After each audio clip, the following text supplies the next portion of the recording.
What would you do if you discovered one of the biggest, if not the biggest, Roman mosaics north of the Alps? Something which has been described as one of Britain's greatest historical treasures. Yes, that's right, you would cover it over with soil and forget all about it.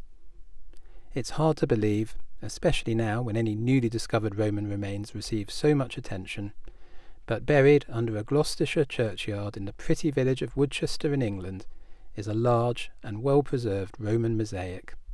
Well-preserved apart from all the soil on top of it, that is. The so-called Orpheus, or Great Pavement, shows Orpheus playing his lyre and attracting birds and animals to him, giving the makers the chance to display their artistic skills. Several examples of this sort of mosaic have been found across the Roman Empire, and this is one of the finest. It originally formed part of a large Roman villa, of which there were several in the area. The villa was built in the early hundreds, and, being near to the major Roman town of Cirencester, was so grand it was thought to have been a home of the Roman governor. The mosaic was made in the early 300s and was equally imposing. After the Romans left Britain, a Saxon church was built on the site of the villa, reusing most of the materials. We don't know why the mosaics survived the destruction of the villa, but it could have been that the Orpheus theme is not entirely at odds with Christian imagery. It's reminiscent of future images of saints such as Francis of Assisi. The Saxon church was replaced by a Norman one in medieval times, and that had fallen into disrepair by the 19th century. A bigger church, St Mary's, was built elsewhere in the village and still stands today, with the ruins in the graveyard of the old church remaining on the old site on the edge of the village.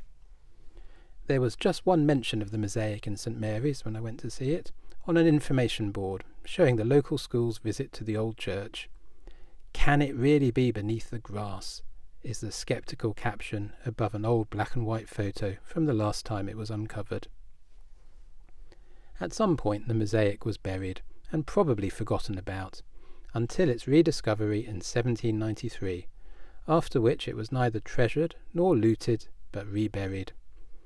In 1880 it was uncovered and displayed to the public, which was the start of a pattern which saw it displayed and recovered every couple of decades, with it last being uncovered in 1973.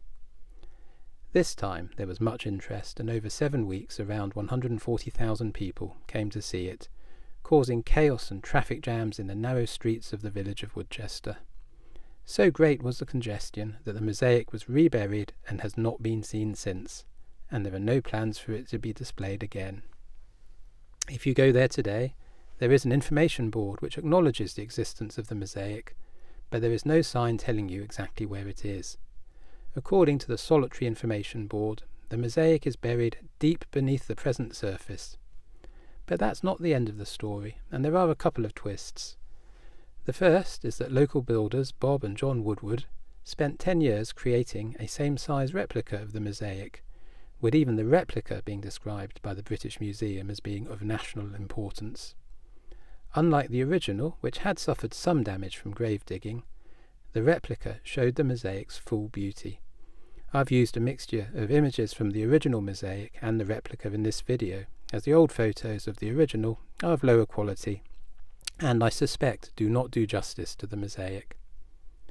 The replica was originally put on public display, but in one of those disappointing ironies, the replica itself is now also hidden from view and is reported to be in storage near Heathrow Airport in London. It's believed it was sold to a private individual who intended to install it in their newly built villa in Italy, but subsequently abandoned the project. The owner is reported to have rejected offers to bring the replica back to Gloucestershire for public display. The second twist, which is of no interest to anyone except me, is that I may have seen the actual mosaic.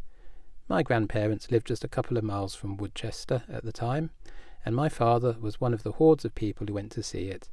He certainly remembers the traffic jams, but, frustratingly, not whether I was taken as a baby in a pushchair. It looks like I will never see the mosaic again, as Woodchester Parish Council remains opposed to uncovering it because of, and quote, considerable access problems in coping with the large number of those who might wish to view it. And, to be fair, the lanes in the village are narrow, and traffic and parking is already a problem, even without the attraction of one of the finest Roman mosaics. And so, after getting on for nearly 2,000 years, the great Orpheus pavement, on which the Roman governor of Britannia may have stepped, remains buried deep under soil near the graveyard of a small church in a small village in Gloucestershire, largely unknown and forgotten. I hope you found this tale of creation, loss and rediscovery of interest. If you would like to see more things vaguely Italian, please feel free to like and subscribe, and there will be another video along shortly.